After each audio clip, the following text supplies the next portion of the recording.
காவிரி விவகாரத்தை பொறுமையாகவும் சிறப்பாகவும் முதலமைச்சர் ஜெயலலிதா கையாண்டு வருவதாக மத்திய அமைச்சர் பொன் ராதாகிருஷ்ணன் பாராட்டு தெரிவித்துள்ளார்.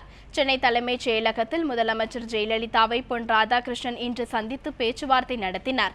பின்னர் செய்தியாளர்களிடம் பேசிய அவர், குளச்சல் துறைமுக ஆய்வுப் பணிகளை தொடங்க தமிழக அரசின் ஒத்துழைப்பை கோரியதாகவும் அதற்கு முழு ஒத்துழைப்பு வழங்கப்படும் என்று முதலமைச்சர் தெரிவித்ததாகவும் கூறினார்.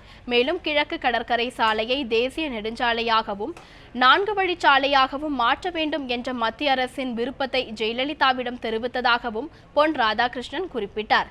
இதற்கு ஆதரவு தெரிவித்த முதலமைச்சர் ஜெயலலிதா தேவையான ஒத்துழைப்பை மாநில அரசு வழங்கும் என்று குறிப்பிட்டதாகவும் பொன் ராதாகிருஷ்ணன் கூறினார். மேலும் காவிரி விவகாரத்தை பொறுமையாகவும் சிறப்பாகவும் கையாண்டு வரும் முதலமைச்சருக்கு தான் நன்றி தெரிவித்ததாகவும் பொன் ராதாகிருஷ்ணன் குறிப்பிட்டார்.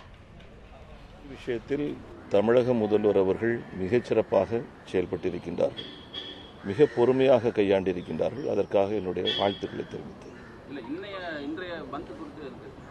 இன்னைக்கு பந்து பிரச்சனை எதுவும் கிடையாது. நான் ஏற்கனவே நேற்றைக்கு நான் சொன்ன விஷயம்தான்.